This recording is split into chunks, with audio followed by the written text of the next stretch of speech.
தயவு அருட்பெரும் ஜோதி தனிப்பெரும் கருணை. பிள்ளையார் சுழியின் தத்துவம். பிள்ளை ஆர் சுழி பிள்ளையார் சுழி. பிள்ளை என்பது ஆன்மா ஆகும்.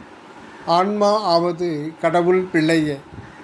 இந்த கடவுள் ஆன்ம நிலையை இரண்டு விதமான கோணத்தில் விளக்க வந்ததே விநாயகப் பெருமானும் சுப்பிரமணிய சுவாமிகளும்.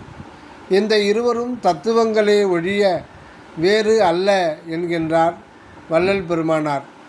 பிள்ளை என்றால் பிள்ளப்பட்டது என்று பொருள்.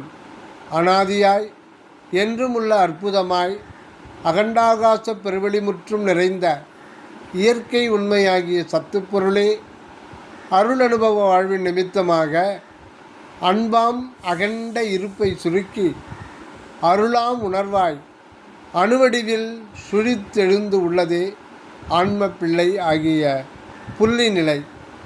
அகண்டாகாச நிறைவிலே சிற்றணுவான ஆன்மா புள்ளி நிலையில் பிள்ளை என சுழித்தெழுந்து அழகன் முருகன் என முடிவில்லா அருள் அனுபவ வாழ்வில் வாழ வந்துள்ளார்.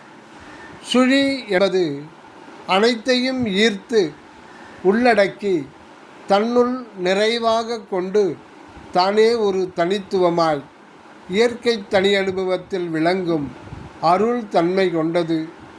சுயஞ்சோதியாய் என்றும் விளங்குவது இதன் இயற்கையாம். மீண்டும் தொடரும்.